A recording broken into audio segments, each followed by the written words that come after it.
In a virtual meeting with Russian President Vladimir Putin on December 6, 2021, US President Joe Biden said that Russia's invasion of Ukraine would impose economic sanctions on Russia, which had not been imposed on Russia since its annexation of Crimea in 2014.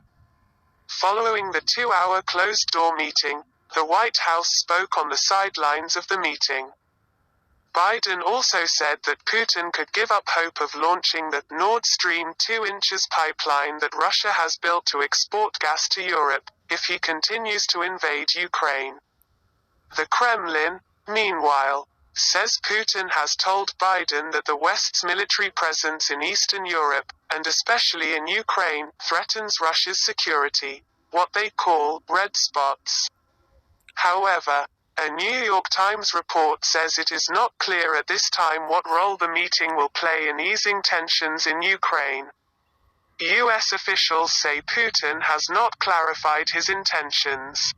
That is why no one can say for sure whether Russia will actually invade Ukraine early next year, or whether Russia has created a problem in order to assert its demands from the West.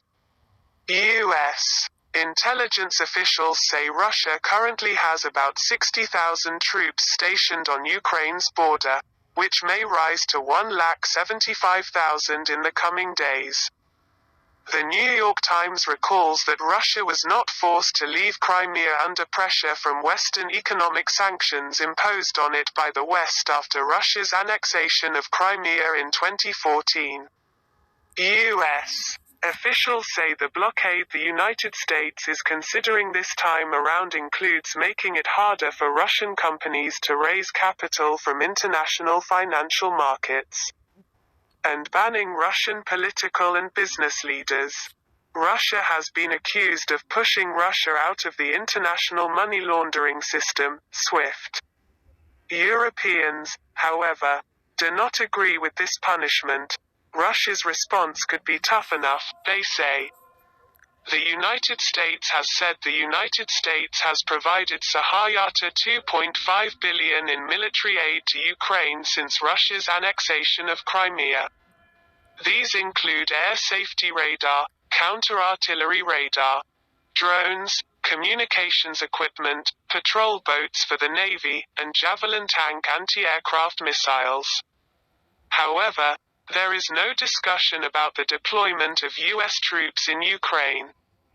Analysts say that if Ukraine is not protected, it will be seen by many as a sign of Western weakness. China in particular will hold this view. A senior U.S. State Department official, Victoria Nuland, told the Senate that Ukraine had a large stockpile of weapons from the United States, believing that Russia could be angered. However, under pressure, Ukraine may use the Javelin missiles. On December 7, U.S. Secretary of State Antony Blinken told a Wall Street Journal forum that the problem with Russia was actually bigger than that of Ukraine. It is more important to protect the rules of the world than to use force to change international borders.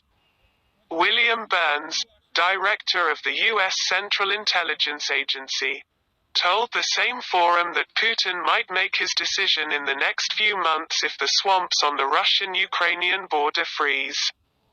Putin feels that German Chancellor Angela Merkel is somewhat scattered after her retirement. And France is also busy with elections early next year.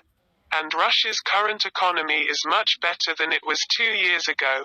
Rising fuel prices, especially in the international market, are giving Russia a chance. Yuri Ushakov, an advisor to Russian President Vladimir Putin, dismissed the threat of a blockade, saying the blockade was nothing new for Russia. He added that Russian troops were on Russian soil. They are not a threat to anyone. An AFP report says that although many believe Putin will not invade Ukraine at the expense of Russia's diplomacy, however, many in Washington are beginning to think that Putin may not be cheating this time around.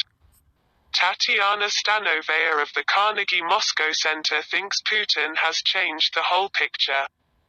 So maybe this time Russia will desperately take any action now.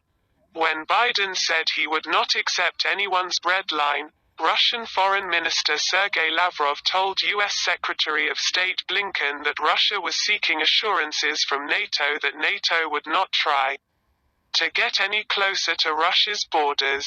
Stanovaya thinks Putin may be saying that he will invade Ukraine if NATO does not guarantee his safety. But the West agrees that Ukraine is not being included in NATO. U.S. officials have also ruled out deploying U.S. troops to protect Ukraine. So will the United States try to suppress Russia only by threatening economic sanctions?